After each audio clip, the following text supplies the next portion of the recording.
नमस्कार दोस्तों, OCN network में आपका स्वागत है। मैं हूँ ओमकार चौधरी। शांतनु जी जुड़ गए हैं, उनका स्वागत कर लेते हैं। जी, बहुत-बहुत नमस्कार। अभिनंदन, बहुत-बहुत स्वागत है आपका। और शांतनु जी का मुझे परिचय देने की ज़रूरत बिल्कुल नहीं है। वो बहुत सारे चैनल्स पर लगातार आते रहते हैं, जाने-माने ऑथर हैं। योगी जी पर एक फ़िल्म आई थी और बड़ी पसंद की गई। उसकी कहानी के राइटर शांतनु जी थे। इसके अलावा राष्ट्रीय, अंतर्राष्ट्रीय स्तर पर उनको उद्बोधन के लिए बुलाया जाता है। बहुत सारे ग्रुप्स हैं, बहुत सारे समुदायों को शिक्षित, प्रशिक्षित करने के लिए भी उनको बड़े चाव से सुना जाता है। और एक परिचय ये है कि हमारे मित्र भी हैं, तो शांतनु जी बहुत स्वागत है आपका, पुनः स्वागत है। जी, नमस्कार ओमकार जी। शांतनु जी, आज हम बात करेंगे पश्चिम बंगाल पर। हम जी, और आप और सब दर्शक जानते हैं कि पूर्वी भारत के बारे में प्रधानमंत्री नरेंद्र मोदी डे वन से, यानी जब से हुँ, राष्ट्रीय फलक पर आए हैं, तब हुँ, से वो हुँ, पूर्वी भारत की बात करते रहे हैं। हुँ, अब पूर्वोत्तर के जो सेवन सिस्टर्स कहे जाते हैं, हुँ, वो तो ऑलरेडी भारतीय जनता पार्टी के पास है या उनके सहयोगियों के पास है। उनके पास। हुँ, इसके अलावा उड़ीसा में सरकार बन ही चुकी है, बिहार में है ही, और बीच में एक झारखंड को छोड़ दें, तो पूरे उत्तर भारत के नक्शे को जब हम देखते हैं, तो बस पंजाब, हिमाचल और पश्चिम बंगाल, ये हुँ, 3 राज्य ऐसे बचते हैं जहाँ पर भगवा कलर नहीं है। हुँ, आज की जो स्थिति है, जिस तरह की खबरें आ रही हैं, आज भी जब पहले चरण का मतदान हो रहा है, मेरी कई हुँ, मित्रों से बात हुई है, अभी धीरेन्द्र पुंडीर से भी बात हो रही थी। हुँ, उनका हुँ, कहना ये था कि लगभग एक तरफ़ा मतदान हो रहा है। यानी 152 सीटों में से इस बार भारतीय जनता पार्टी को 100 प्लस मिल जाए तो किसी को आश्चर्य नहीं होना चाहिए। हुँ, इन जो 77 सीटें भारतीय जनता पार्टी की 2021 में आई थी, हुँ, उसमें से अकेले इस क्षेत्र में जहां मतदान हुँ, हो रहा है, हुँ, 59 सीटें मिली थी, यानी हुँ, उत्तर बंगाल में। तो ये जो बड़ा बदलाव इस समय हम बंगाल में देख रहे हैं, हुँ, इसकी बड़ी वजहें आप क्या मानते हैं? क्योंकि आपका ऑब्जर्वेशन कुछ अलग ही होता है। जी। जी, नमस्कार ओमकार जी। अगेन आपके दर्शकों को नमस्कार।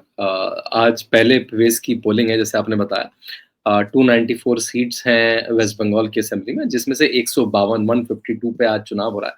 जिसमें नॉर्थ बंगाल और साउथ बंगाल दोनों की सीटों पे है, लेकिन साउथ बंगाल में हैवी है और आपने बताया भी कि लास्ट टाइम में भी अच्छा परफॉर्मेंस था। 77 सीट में से ऑलमोस्ट 80% सीटें वहाँ से आई थी और यहाँ से अगर 100 आ जाती हैं, तो आधा काम तो पूरा हो गया। जो बची हुई 142 है, उसमें से भी आएँगी। अब देखिए ममता जी का जो इतना बड़ा किला है, इतना पुराना किला है, वो ढहता हुआ क्यों दिख रहा है? इसके कई कारण हो सकते हैं। मैं इसको 2021 के चुनाव से कंपेयर करना ज़्यादा चाहूँगा। 2024 के इलेक्शन से चुनाव करना मतलब एक किसी इन्फ्रेंस के तो ले सकते हैं, लेकिन वो अच्छा कंपैरिज़न नहीं होगा। लोकसभा में लोगों की वोटिंग का पैटर्न बड़ा अलग होता है और उस समय परिस्थितियाँ भी बहुत अलग थी। 2021 में अगर हम मोटा-मोटा देखें तो 10% वोट का फासला था। 38% भाजपा को, 48% टीएमसी को। अगर मैं इसको एब्सोल्यूट वोटों में कहूँ तो 60 लाख वोट थे। To be precise 58.8 lakh votes थे। इसको मैं बंगाल की 80,000 पोलिंग बूथों पे बाँट दूँ, तो मात्र 70 वोट हर बूथ पे आते हैं। आपके दर्शकों की जानकारी के लिए कि एक किसी भी विधानसभा में 350 से 400 पोलिंग बूथ होते हैं, किसी भी लोकसभा में 1800 से 2000 पोलिंग बूथ होते हैं। तो हम बात कर रहे हैं 80,000 पोलिंग बूथ की पूरे वेस्ट बंगाल में और मैं जो दोनों का डिफरेंस मतलब टीएमसी और भाजपा का डिफरेंस पिछले चुनाव का अगर हर पोलिंग बूथ पे डिवाइड कर दूं तो 70 वोट का आता है और 70 वोट में भी जीतने के लिए केवल 35 या मतलब 36 वोट या 40 वोट चाहिए मतलब हर अगर पोलिंग बूथ पे भाजपा को 40 वोट ज्यादा मिल जाता है या भाजपा उतना ही मेंटेन रहती है और टीएमसी का 70 वोट कहीं और चला जाता है भाजपा को भी नहीं आया लेकिन उस टीएमसी को नहीं मिला तब भी भाजपा उस चुनाव को जीत सकती है तो यानी कि पहली बहुत मुश्किल नहीं है पहली बात तो यहाँ पर मतलब भाजपा कोई बहुत दूर नहीं खड़ी है सुनने में ऐसा लगता है कि अरे ये तो 70 सीट ही है केवल क्योंकि first pass the poll system में थोड़ी सी ये गड़बड़ है हम सीटों को ही राजा मान लेते हैं तो कहते हैं जो जीता वही सिकंदर वो तो ठीक है सरकार तो उन्होंने बनाई लेकिन क्योंकि हम तो विश्लेषण कर रहे हैं एनालिसिस कर रहे हैं तो हमें बूथ लेवल पे जाना पड़ेगा चुनाव तो बूथ लेवल पे होता है हम लोग राज्य पे सरकारें बनाते हैं अब इसमें घटक हो क्या कह सकते हैं पहले तो ममता सरकार की अपनी खुद की एंटी इनकम्बेंसी, क्योंकि ममता सरकार भी वही पुराने कांग्रेस फॉर्मूले पे काम करती है कि काम ज्यादा मत करो, बस कुछ मैनेजमेंट करके चुनाव जीतते रहो। तो वो मैनेजमेंट अब सोशल मीडिया के जमाने में फिसलता दिख रहा है। तभी पिछले 10 साल से सरकारें जा रही हैं। इस बात को लोग मेरे ख्याल से बहुत बार फैक्टर इन नहीं करते हैं कि पुरानी राजनीति बहुत आसान राजनीति थी। क्यों आसान राजनीति थी? क्योंकि जो चाहे आप कर लें, आप पता ही नहीं लगा पाते थे। आप कुछ 1-2 मीडिया के चैनल, 1-2 अखबार, उन पे अगर आप कब्जा कर लें, और वो भी लोग ज्यादा हर आदमी के पास पहुंचता नहीं था। सोचिए कांग्रेस के जमाने में, जब 1980 के पहले, जब दूरदर्शन भी ठीक से नहीं था, जब रेडियो था केवल, कितनी आसान होती होगी राजनीति। कब्जा कर लिया, जो बोलना चाहे बोल दिया। तभी तो इमरजेंसी लगा पाए इंदिरा गांधी। अखबारों को बंद करवा दिया, जो कह कर दिया, चैनलों पर जो कहना कह दिया, रेडियो पर जो कहना कह दिया। लेकिन आज के चुनाव, उसमें तो मतलब हर आदमी जर्नलिस्ट है भाई। आपका तो चैनल है बड़ा, लेकिन हर आदमी जिसके पास एक मोबाइल है वो जर्नलिस्ट है। उस जमाने में ममता के पुराने पैतरे नहीं चलेंगे। तो पहली तो उनकी खुद की एंटी इनकम्बेंसी जो उनके सिर पे है, और उन्होंने कोई बहुत बड़ा काम ऐसा नहीं करा है जो वेस्ट बंगाल का आदमी जिससे रिस्पाइट फील करे। दूसरा, भाजपा का अपना काम। भाजपा जो पूरा संघ परिवार, आपको पता है किस समय, हर समय इलेक्शन मोड में रहता है। उनकी बैठकें, उनका कार्यकर्ताओं को अपनी फोल्ड में लाना, अलग अलग कार्यक्रम करना, जिससे जो बूथ लेवल का कार्यकर्ता है सशक्त बने। तो जो 2021 में स्थिति थी, उससे आजकल भाजपा बड़ी मजबूत स्थिति में। दूसरा ये हो गया। अब एसआईआर हमने बताया, उसमें लाखों वोट कटे, उनको ही डिवाइड कर दें तो जो मैंने 70 का काउंट दिया, उससे ही 30 से 40% तो वहां से आ जाएगा। और ये इसमें कोई ज्यादा डिबेट की बात नहीं, उसमें वोट किसके कटे होंगे, कौन फर्जी वोटों से वोटिंग करवाता था, कौन घुसपैठियों को सपोर्ट करता था। इसमें कोई बहुत बड़ी रॉकेट साइंस नहीं है उसको पहचानना, है ना। लोग कहते हैं बार बार, अरे नहीं, आपको कैसे पता कि उसमें भाजपा का वोट नहीं कटा। मतलब जिसको नहीं पता, फिर उसको फिर भारत की राजनीति में विश्लेषण करने का हक नहीं है, उसको इतनी भी समझ नहीं है। तो नहीं, भाजपा चिल्ला भी नहीं रही थी, चिल्ला रही थी ममता। हाँ हाँ, बिल्कुल बिल्कुल बिल्कुल। तो उसमें आपको सेंस आ जाएगा। तीसरा, जो कांग्रेस और लेफ्ट भी भाजपा की मदद कर रही है, क्योंकि वो जो पूरा इतना बड़ा चुनाव लड़ रही है। आज तो सुबह सुबह राहुल गांधी का वीडियो आया कि ममता बनर्जी के करप्शन के चक्कर में भाजपा की सरकार बनने जा रही है। मतलब ऑलमोस्ट सरकार बना दी उन्होंने। तो भाजपा की सरकार राहुल गांधी बनवा चुके हैं वेस्ट बंगाल में। हम लोग पता नहीं विश्लेषण कर क्यों रहे हैं। राहुल गांधी ने तो सरकार बना दी। कार में बैठ के उन्होंने बड़ा स्पॉन्टेनियस सा वीडियो बनाया। आजकल राहुल गांधी ऐसे प्रयोग बहुत करते हैं। तो ये जो कांग्रेस जो हर सीट पे चुनाव लड़ रही है, जो लेफ्ट इतनी सारी सीटों पे चुनाव लड़ रही है, वो छोटा-छोटा वोट भी, क्योंकि आपको तो हर बूथ पे 70 वोट चाहिए बाबा, ज्यादा वोट नहीं चाहिए। या तो 70 वोट कट जाए जो टीएमसी को ना आए, या उसमें से आधा वोट भाजपा को जाए, तो वो बूथ भाजपा का, बूथ करके असेंबली करके स्टेट। दूसरा, असदुद्दीन ओवैसी, हुमायूं कबीर, वो फैक्टर भी कितना भी कम आके, क्योंकि मेरा तो आंकड़ा ही 70 का है। मुझे तो हर वोट, हर सीट पे बस, हर सीट पे नहीं, हर बूथ पे बस 70 वोट चाहिए। तो वो भी आपको पता है, युवाओं में असदुद्दीन ओवैसी का क्रेज है। वो क्रेज अच्छा है बुरा है उसको एनालाइज कर सकते हैं क्या, क्योंकि बड़ा फैनेटिक क्रेज है वो, और वो क्रेज अच्छा नहीं है भारत के लिए, लेकिन वो क्रेज है। और जब वो ममता से छिटकते हैं तो वो दूसरे पाले में आते हैं। तो चाहे वो एसआईआर हो, ममता की अपनी एंटी इनकमेंसी हो, भाजपा का अपना बढ़ता वोट शेयर हो, जो वोट कटुआ है, चाहे वो कांग्रेस हो, चाहे वो सीपीआई सीपीएम हो, चाहे वो असदुद्दीन ओवैसी हो, चाहे वो हुमायूं कबीर हो, ये सब मिला के मेरे ख्याल से, और ममता जी को सेंस आ चुका है। मेरे ख्याल से लोग कहते हैं कि किसी भी नेता को भले ही जीतने का आभास ना हो पाए, लेकिन हारने का आभास बिल्कुल हो जाता है, जो भी पुराना नेता है। तो जब उन्होंने मंचों पे कहा कि टीएमसी फिर आएगी तो फिर मिलेंगे, तो उससे संकेत मिल गया था कि उनको पता लग गया। इस बार का कॉन्फिडेंस और पिछली बार के कॉन्फिडेंस में जमीन आसमान का फर्क है ममता जी के। और भाजपा ने भी कैंपेन अच्छा करा। जिन बातों को बोलना है उनको ही बोला, बाहरी अंदरूनी की लड़ाई नहीं होने दी। शुभेंदु अधिकारी जो लोकल लीडर थे उनका फेस आया। लोकल नेताओं को ज्यादा टिकट मिले। जो पिछली बार आपको याद हो, टीएमसी के जो फॉलोआउट थे उनको टिकट बहुत मिल गए थे। इस बार उनके खुद के नेता डेवलप हो गए थे, खुद के कैडर डेवलप हो गए थे। उसका उसका उसका भी सहारा लिया उन्होंने, और कैंपेन को कॉन्सेंट्रेट रखा है। कहाँ पे किस नेता को भेजना है, कहाँ पे योगी आदित्यनाथ को भेजना है, कहाँ पे हेमंत बिस्वा जाएंगे, कहाँ पे काम, मतलब जो चीफ मिनिस्टर, जो, क्योंकि जब योगी आदित्यनाथ जाते हैं तो केवल भाजपा नहीं जाती, वो एक सशक्त मुख्यमंत्री जाता है। वो एक सिग्नल होता है कि अगर आपके यहाँ भी सरकार बनी तो ऐसा मुख्यमंत्री मिलेगा जो ऐसा लॉ एंड ऑर्डर देगा, जो ऐसी सड़कें देगा, जो ऐसी स्कीमें सरकार की लेके आएगा। तो उस तरह से भाजपा ने कैंपेन भी अच्छा निभाया है। तो इन कारणों से मुझे लगता है कि जो आपने शुरू की बात करी कि इन 152 सीटों में से 100 भी अगर भाजपा के पाले में आ जाए तो I will not be surprised. I think मैं भी उससे पूरी तरह से सहमत हूँ, जिस तरह से वोटिंग चल रहा है। लेकिन बंगाल की जनता को ये सैल्यूट करना पड़ेगा कि 1 बजे तक पोलिंग देख रहा था, 60-62% हो गई थी। 61% हो गया था, 1 बजे 61% हो गया। हाँ, हमारे यहाँ मुझे याद है उत्तर भारत में जब चुनाव होते हैं तो 1 बजे तक तो 30 का आंकड़ा टच कर जाए तो हम लोग खुशी मनाते हैं कि 30 का आंकड़ा टच हो गया।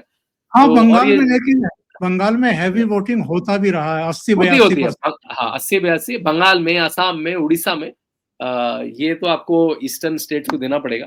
You have to give it to बिल्कुल। देम कि वोटिंग अच्छी होती है, हेवी वोटिंग होती है। शांतनु जी, जी। कितनी बड़ी घटना होगी अगर पश्चिम बंगाल में भी भारतीय जनता पार्टी की सरकार बनती है, जो ऑलमोस्ट अब दिखाई दे रहा है कि बन रही है। और कितनी बड़ी चुनौती होगी कई एस्पेक्ट्स पर जब हम सोचते हैं, और हुँ, कितना बड़ा अवसर होगा। हुँ। देखिए, कई मायनों में बहुत बड़ा अवसर होगा, जो आपने अपनी पहली बात कही थी कि भई अगर हम अ, भाजपा की बात करते थे या भारतीय जनसंघ की बात करते, तो उसको cow belt party Hindi state party Brahmin Bania party, ऐसी कई संज्ञाएँ दी जाती थी।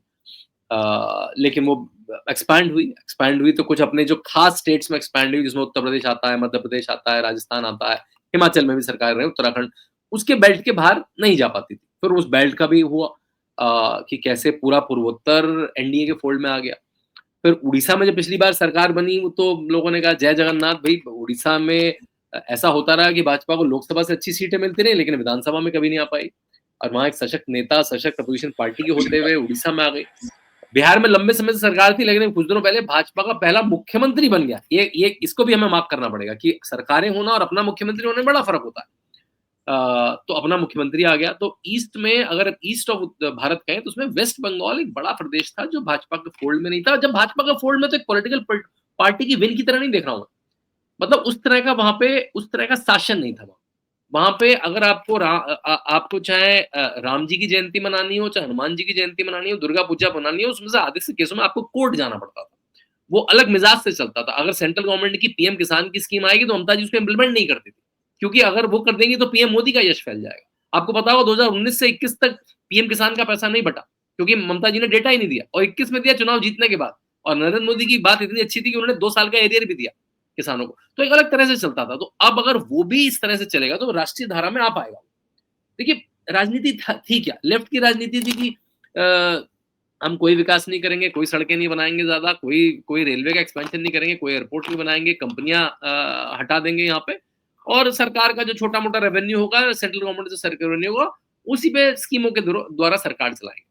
ममता बनर्जी ने कहा मैं उससे भी बड़ी लेफ्ट होके यहाँ पे आऊँगी। मतलब जो कंपनी बची-कुची जो आने को भी थी, क्योंकि आपने देखा होगा अंतिम दिनों में लेफ्ट के वो लोग अपना इन्वेस्टमेंट सीक करने लगे थे। उनको भी समझ में आ चुका था कि जब तक निवेश नहीं होगा सरकारें नहीं चल सकती, देश नहीं चल सकता। तो वो टाटा को लेके आए, नैनो का प्रोजेक्ट लेके आए, और उसी नैनो के प्रोजेक्ट को हटा के ममता बनर्जी बंगाल में आए। मतलब मैं और एंटी इंडस्ट्री बनूँगी। मतलब आप देखिए, मतलब ये लड़ाई लड़ाई मतलब आपकी विफलता विफलता का मापक है आपका, कि मैं जितनी इंडस्ट्री उसको भी हटा दूँगी, यही मेरा मापक है।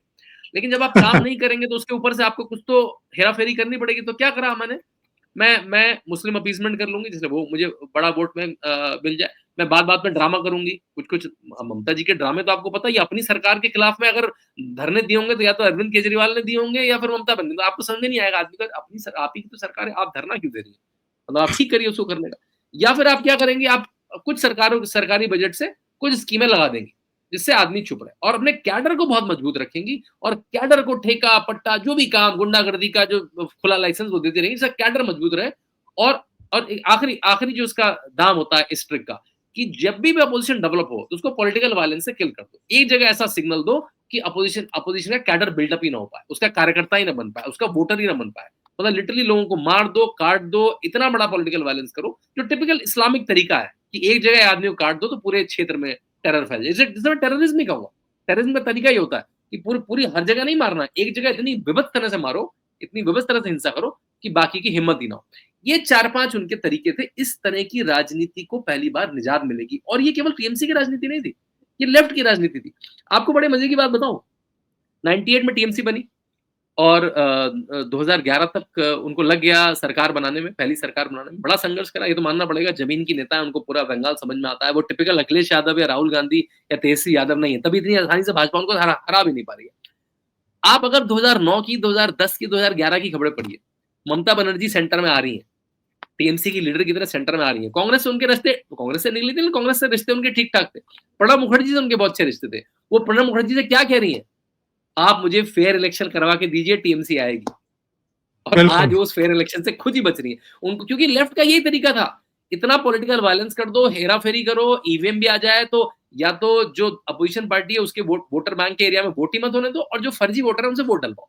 ये टिपिकल 2 तरीके थे टीएमसी के लेफ्ट के। यही तरीके एग्ज़ैक्ट एज़ ज़ेरॉक्स कॉपी कर लिए ममता जी ने। यही गुहार लेके वो प्रणब मुखर्जी के पास जाती थी कि फेयर इलेक्शन हो। आज कह रही है कि आप एसआईआर क्यों कर रहे हैं, आप सेंट्रल फोर्सेस क्यों लगा रहे हैं, आप कैमरे क्यों लगा रहे हैं। जिस फेयर इलेक्शन की वो डिमांड खुद कर रही थी, आज जब वो फेयर इलेक्शन होता हुआ दिख रहा है, तो उनको मिर्च लग रही है। आखिरी बात, देखिए भारतीय जनता पार्टी या पूरी हिंदू विचारधारा के लिए इसलिए भी नॉस्टैल्जिक है कि इसका जो पॉलिटिकल उद्गम हुआ, वो बंगाल से हुआ। वो श्यामा प्रसाद बिल्कुल। मुखर्जी ने किया। अगर आप 1951 का इलेक्शन देखें, उसमें जो 3 सीटें जीती, उसमें से 2 सीटें पश्चिम बंगाल से जीती। जी, जी। अच्छी, बड़ी सुंदर रिंगटोन है आपकी। तो मैं कह रहा हूँ जो 1951 में 3 सीटें भारतीय जनसंघ में जीती, उसमें से 2 सीटें वेस्ट बंगाल से जीती और उसमें से 1 सीट श्यामा प्रसाद मुखर्जी की थी। तो श्यामा प्रसाद मुखर्जी को सबसे बड़ी जो श्रद्धांजलि होगी, वो होगी इस विचारधारा का। जिस विचारधारा को एक बंगाली ने शुरू करा और उसके बाद भाजपा कभी वहाँ काबिज नहीं हो पाई। उसके बाद भारतीय जनसंघ हो, भाजपा हो, वहाँ काबिज नहीं हो पाई। वो जब उस आइडियोलॉजी से सत्ता करेगी, तो मेरे ख्याल से वो सच्चा ट्रिब्यूट होगा। इसलिए it's not just a government change, केवल गवर्नमेंट का बदलाव नहीं है। ये मेरे ख्याल जिस तरह से वेस्ट बंगाल को चलना चाहिए था, वेस्ट बंगाल में चाहे वो आर्थिक स्थिति हो, चाहे उसकी सांस्कृतिक स्थिति हो, जिस तरह से चलना चाहिए था, बड़े से बड़े आइडियोलॉग हैं, बड़े से बड़े जो संत हैं, चाहे स्वामी विवेकानंद हों या अगर आप क्रिया योग के जो गुरु हैं, योगानंद परमहंस हों, चाहे अरबिंदो हों, बड़े-बड़े विचारक वहाँ से आते हैं, लेकिन वो विचार वहाँ नहीं पनप पाए। वो विचारक भी बाहर चले गए, वो कहीं और जाके पनपे। तो वो विचारधारा का अगर जो बंगाली लोगों ने दी थी, जो बंगाली विचारकों ने दी थी, वो बंगाल में नहीं पनप पाई, वो कहीं और पनप पाई। वो जब वापस उस तरह से बंगाल चलेगा तो मेरे ख्याल से वो असली बंगालियत होगी। इसलिए ये बड़ी बात है। ये केवल एक गवर्नमेंट का चेंज नहीं है मुझे लगता है अगर ये होगा तो। बहुत सही बात आपने कही है। देखिए, एक चिंता ये रही है राष्ट्रीय सुरक्षा को लेकर के भी और तमाम दूसरे एस्पेक्ट्स भी इसमें जुड़ नहीं जाते वो हैं। एस्पेक्ट मैं भूल गया, उस पे आपको बात करनी चाहिए कि कितना इम्पोर्टेंट बंगाल है बॉर्डर स्टेट होने के नाते। बॉर्डर स्टेट बंगाल है, बॉर्डर स्टेट पंजाब है, हुँ, बॉर्डर स्टेट जम्मू कश्मीर है। तो ये और पूर्वोत्तर के चलिए वहाँ तो बीजेपी या उनके समर्थकों की सरकार आ गई है, तो वहाँ इतनी मुश्किलें नहीं हैं। पर क्या इन सूबों में एक राष्ट्रवादी सोच की, एक जो राष्ट्रीय चिंता होती है सिक्योरिटी को लेकर के, इंटरनल भी और बाह्य भी, दोनों, तो वहाँ पर अब एक सिलसिला शुरू होगा? क्योंकि बंगाल में अगर बीजेपी की सरकार बनती है, तो मुझे लगता है कि ये एक एक शुरुआत तो हो जाएगी। नहीं आपने ये इम्पोर्टेंट पॉइंट मुझसे छूट गया था कि ये क्यों इम्पोर्टेंट होगा। तो ये जो बॉर्डर स्टेट है, अगर आपको याद हो अभी कुछ महीने पहले बीएल संतोष जो ऑर्गेनाइजेशन सेक्रेटरी हैं, संगठन मंत्री राष्ट्रीय हैं भाजपा के, उन्होंने एक बड़ी बात कही थी। उन्होंने कहा था वेस्ट बंगाल की विक्ट्री केवल पॉलिटिकल विक्ट्री नहीं है, ये भाजपा के लिए, पूरे भारत के लिए एक सिविलाइजेशनल विक्ट्री है। अगर आपको ये बात याद हो तो उन्होंने कहा था ये एक सांस्कृतिक विक्ट्री भी होगी। इसलिए बहुत इंपॉर्टेंट है क्योंकि उसका डेमोग्राफी चेंज हो चाहे चाहे उसमें आंतरिक सुरक्षा से जो कॉम्प्रोमाइज लोकल गवर्नमेंट्स ने किया, चाहे वो लेफ्ट की सरकारों ने किया, चाहे वो ममता बनर्जी करा, वो बहुत इंपॉर्टेंट है। और यही इंपॉर्टेंस हो जाती है जैसे आपने कहा ईस्ट के सारे जो भी बॉर्डर स्टेट है। अगर आपको आपने धुरंधर देखी होगी ओमकार जी, अगर आपने धुरंधर पार्ट 2 का जो ओपनिंग सीन देखा होगा, वो कहाँ से शुरू होता है? वो होता है अतीक अहमद से शुरू होता है। अतीक अहमद के बाद पंजाब के कुछ तस्कर आते हैं और उनसे वो बंदूकें खरीदते हैं और अफीम खरीदते हैं। तो जो बंगाल में सारी जो पंजाब में तस्करी चली, जो पंजाब में अफीम चली, वो अतीक अहमद मैनेज कर रहे हैं और वो उनका रूटिंग कहाँ से बता रहे हैं? वो पाकिस्तान से नेपाल आ रहा है, नेपाल से फिर उत्तर प्रदेश घूम रहा है। और जो उस समय आईबी के ऑफिसर हैं, जो रॉ के ऑफिसर, वो क्या करें? काश उत्तर प्रदेश में भी कोई अच्छी सरकारें आए तो हम पाकिस्तान का नेटवर्क तोड़ पा रहे हैं, उत्तर प्रदेश का नेटवर्क नहीं तोड़ पा रहे। इससे पता लगता है कि आंतरिक सरकारों का सुदृढ़ होना, राष्ट्रवादी होना कितना जरूरी है। चाहे वो कोई नेपाल के बॉर्डर से आएगी, कभी वेस्ट बंगाल के बॉर्डर से आएगी, कभी बर्मा से आएगी, कभी पाकिस्तान की साइड से आएगी। तो ये जो बॉर्डर स्टेट है कितने इंपॉर्टेंट हो जाते हैं। अगर आपको सरफरोश पिक्चर याद है तो उसमें मिर्ची सेठ हुआ करते थे। आमिर खान वहां जाते बिल्कुल, थे और पता लगता था एक गाने वाने कव्वालियों के थ्रू जब आते थे तो बहुत सारा सीक्रेट लेके आते थे और इस तरह की चीजें होती थी। तो ये बॉर्डर स्टेट्स केवल एक चीफ मिनिस्टर नहीं है, वो आधी होम मिनिस्ट्री भी बॉर्डर स्टेट चलाते हैं। क्योंकि उनका कोऑर्डिनेशन ना हो तो आपने पता है जब सीआरपीएफ की लिमिट्स बढ़वाई तो कितनी ममता जी को दिक्कत हुई। जो बॉर्डर फोर्सेस की जब अमित शाह ने आपको पता है लिमिट्स बढ़ा दी कि वो इतने किलोमीटर तक रहेंगी, अब इतने किलोमीटर तक देख पाएंगी, वो इतने किलोमीटर तक उनका घेरा रहेगा, उनकी सीमा रहेगी। तब जब उस समय राजस्थान में सरकार थी कांग्रेस की या टीएमसी की सरकार थी, उनको बहुत दिक्कतें हुई। क्योंकि वो उसके थ्रू अपनी तस्करी करना चाहती थी, अपने वोटरों को अंदर लाना चाहती थी। तो ये आपने बहुत इम्पोर्टेंट बात कही कि बॉर्डर स्टेट्स में राष्ट्रवादी सरकारें हो ना, वो जिसकी भी सरकार हो, इस समय तो और कोई राष्ट्रवादी सरकार नहीं दिखती है भाजपा को छोड़ के। लेकिन जिसकी भी सरकारें हों, अगर वो they are true to the nation, तो वो बहुत मतलब इम्पोर्टेंट पॉइंट है, वो भारत की नेशनल सिक्योरिटी के लिए भी। वो राज्य का जो विकास है, वो तो इसका फैक्टर है ही। शांतनु जी, चलते-चलते आखिर में मैं एक सवाल पूछूँगा। जी। देखिए, भारतीय जनता पार्टी का तरीका क्या है हुँ, पावर तक पहुँचने के लिए? वो कोई शॉर्टकट नहीं अपनाती है। ऐसी बहुत सारी घटनाएँ बंगाल में हुई हैं, जब राष्ट्रपति शासन इम्पोज़ किया जा सकता था। केंद्र में अगर कांग्रेस की सरकार होती, तो पता नहीं कितनी सरकारें अब तक ढह चुकी होती। ये नरेंद्र मोदी नहीं करते हैं, ये अमित शाह नहीं करते हैं। पिछले 3 महीने से तड़पड़ा रही थी ममता बनर्जी के एक विक्टिम कार्ड तो दे दो मुझे, राष्ट्रपति शासन लगा करके नहीं लगाया। जो हमें विपक्ष इंक्लूडिंग कांग्रेस पार्टी, जो अपरिपक्वता दिखाई देती है, जो जल्दबाजी दिखाई देती है, जो शॉर्टकट्स दिखाई देते हैं, कि जो सत्ता में है उनकी छवि खराब करो, चाहे 70 बार झूठ बोलना पड़े। वो तौर तरीके तो भारतीय जनता पार्टी नहीं अपनाती है ना।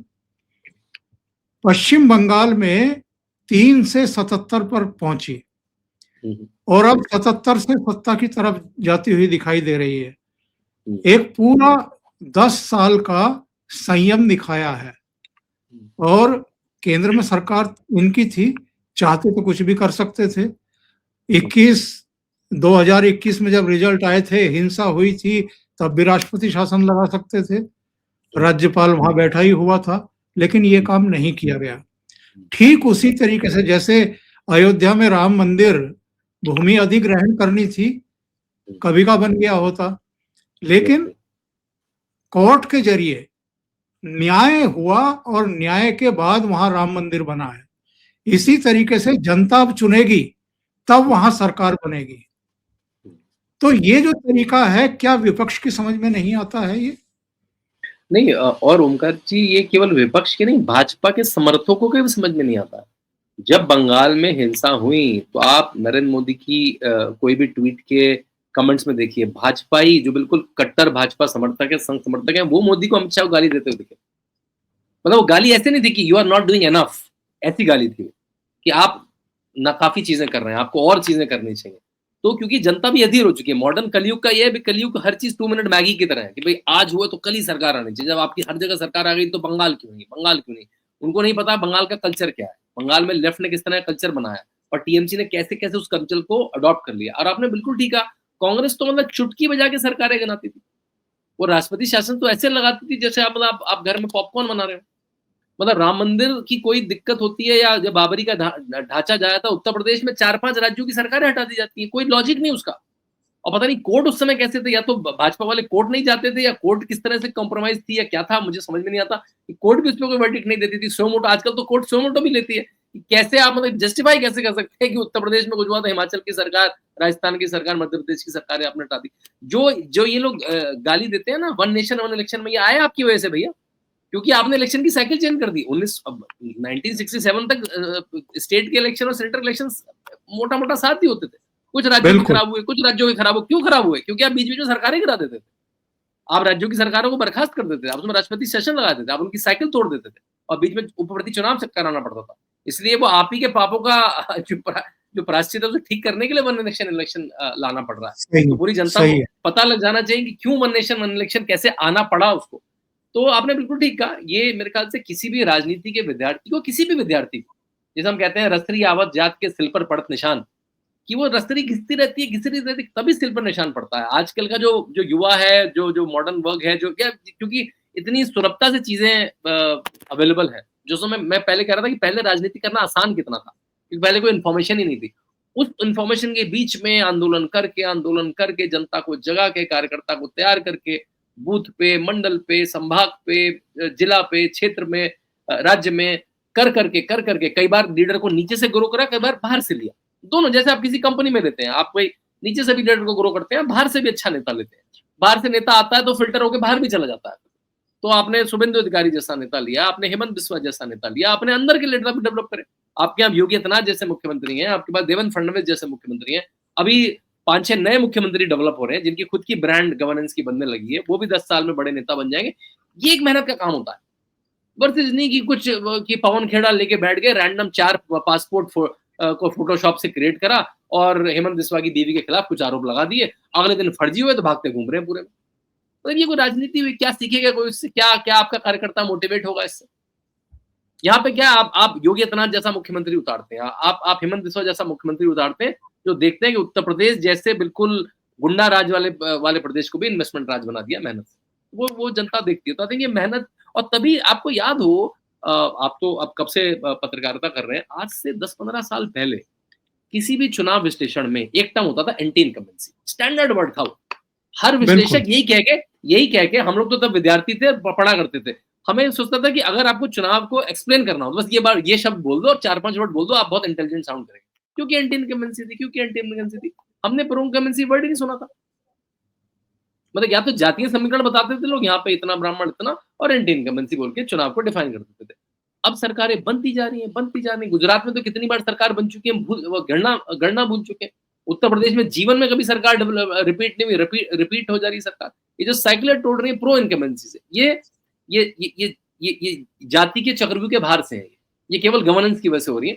तो इसलिए मेरे ख्याल से जो मेहनत की राजनीति है कि अमित शाह जाके खुद बैठे हैं वहां। जब मुझे याद है, बल्कि बंगाल का ही सीन है वो, अगर आपको याद हो 2017-18 में राहुल गांधी विदेश में परिवारवाद को जस्टिफाई कर रहे थे कि परिवारवाद तो हर जगह होता है, कंपनीज में भी होता है। इनका बड़ा फेमस स्टेटमेंट है दैट ये जो फैमिली बिजनेस है, ये तो क्रिकेट में भी होता है, ये तो बिजनेस में होता है। उसी दिन संयोगवश अमित शाह बंगाल में कार्यकर्ता घर, बिल्कुल अंदर के कार्यकर्ता घर बैठ के खाना खा रहे थे। और देखिए आज बंगाल में क्या स्थिति, कहाँ कांग्रेस है और कहाँ कांग्रेस तो मतलब वोट कटुआ पार्टी भी ठीक से नहीं है इस समय। बिल्कुल। तो मेरे ख्याल से मेहनत की राजनीति फल देती है, मेहनत, और ये हर क्षेत्र पर लागू होता है। इससे केवल राजनीति में नहीं, इसमें चाहे वो स्पोर्ट्स का हो, चाहे यूपीएससी का विद्यार्थी हो, चाहे कुछ भी हो, सबको प्रेरणा मिलती है कि लंबे समय तक अगर आप फोकस होकर मेहनत करेंगे तो परिणाम मिलता है अधिकतर केसेस में।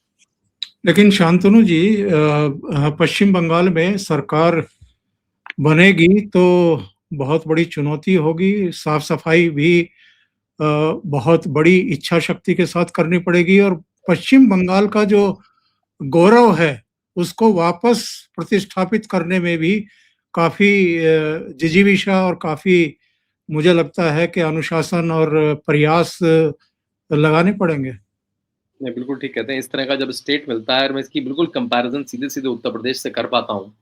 जब मैं 2017 में योगी आदित्यनाथ के ऊपर ये किताब लिख रहा था, योगी गाथा the monk who became chief minister, उनसे मेरा मिलना हुआ, तो उनका पहला लक्ष्य था कि कैसे मैं अपने स्टेट में इन्वेस्टमेंट लाऊं, उसको प्रॉस्परस करूं। उसके पहले मुझे यहाँ के बेसिक्स राइट करने पड़ेंगे। यहाँ 24 घंटे बिजली तो आए, यहाँ सड़क तो ना लोग याद नहीं आ पाए, एयरपोर्ट तो, और ये सब के लिए सबसे पहले लॉ एंड ऑर्डर तो हो मेरे पास। मैं एयरपोर्ट बनाऊं तो सामान, मैं एयरपोर्ट बनाने वाला कंपनी नहीं आएगी, उसको लगेगा कि यहाँ तो ना मेरा पैसा सुरक्षित है, ना मेरा माल सुरक्षित है, ना मेरे लोग सुरक्षित है। वो इन्वेस्टमेंट करेगा क्यों अगर इसकी छवि ऐसी होगी, यहाँ रोज मारकाट, रोज दंगे होते हैं। तो जैसे आपने कहा कि बंगाल जो बंगाल की जो इंटेलेक्चुअल छवि थी, जिससे बड़े बड़े विचारक मिले हमें, उसमें हमें अरबिंदो से लेकर स्वामी विवेकानंद से लेकर जो क्रिया योग के योगानंद परमहंस जैसे एक से एक, चाहे वो विचारक हो, चाहे वो पोएट हो, चाहे वो ऑथर्स हो, चाहे वो कंपोजर्स हो, चाहे वो पॉलिटिकल पर्सनालिटीज हो, वो बंगाल से मिले। और बंगाल का रविन्द्रनाथ टैगोर हो, मतलब जो बंकिम चंद्र चटर्जी, सुभाष चंद्र बोस, मतलब कोर पूरा बंगाल का, जहां मतलब power house of intellectual, power house of courage. वहां पे हम क्या देख रहे हैं, चुनाव के दिन मतलब केवल क्या हो रहा है, केवल मुर्शिदाबाद का दंगा चुनाव में आ रहा है। तो वो बंगाल की छवि नहीं है। तो उस बंगाल की छवि को वापस लाना, वहां पे मैं जाता हूँ कि अगर आप किसी भी बड़ी यूनिवर्सिटी में विदेश में चले जाए, आपको बंगाली प्रोफेसर दिखेगा। किसी साउथ की यूनिवर्सिटी में, साइंसेज की यूनिवर्सिटी में दिखा जाए, आपको मैथ का प्रोफेसर, फिजिक्स का प्रोफेसर कोई बंगाली मिलेगा। लेकिन वो बंगाल में नहीं रह सकता, क्योंकि वहां पे इंटेलेक्चुअल्स की कदर ही नहीं है, वहां तो सब हटा दिया गया, इंडस्ट्री हटा दी गई है, सॉफ्टवेयर कंपनियां हट दी नहीं है। तो वो सबको वापस लाना, निवेश को वापस लाना, कल्चर को वापस लाना, संस्कृति को वापस लाना, बंगाल को जो उसका बंगालत्व है, अगर मैं उसको कह सकूं तो, उसको वापस लाना भी कड़ी चुनौती होगी। और जो आपने कहा वीड आउट करना, जो अराजक तत्व हैं, जो एक तरह से सूडो सरकारें चलाते हैं इस बनाना रिपब्लिक में, उनको वीड आउट करना, उनको टेक आउट करना और घुसपैठ को रोकना। तो यहाँ पे डबल इंजन बिल्कुल खतरनाक काम आएगा। यहाँ पे सेंट्रल गवर्नमेंट जिसके पास डिफेंस की सर्विस होती है वो, और जब स्टेट गवर्नमेंट, आपको पता है जब अमित शाह ने कहा कि हमें इतनी बड़ी फेंसिंग करनी है, जो बंगाल का बांग्लादेश से बॉर्डर है पोरस है, तो बंगाल सरकार ने जमीनें देने में टाइम लगा दिया या देने से मना कर दिया, जो भी ब्यूरोक्रेटिक तरीके, क्योंकि देखिए होता है जमीन अधिग्रहण तो वो जिले के डीएम को ही करना पड़ता है, कहीं किसी का भी हो। अगर नितिन गडकरी को सरकार कोई सड़क बनानी है, उसके लिए जो जमीन अधिग्रहण होगा वो ममता बनर्जी सरकार के जो उस जिले के डीएम को उसका करना पड़ेगा। उत्तर प्रदेश में वो ऐसे हो जाता है। नितिन गडकरी आज कहते हैं मुझे एनएच बनाना है, वो 3 महीने में देखे पूरा अधिग्रहण हो गया बिना किसी कोर्ट केस।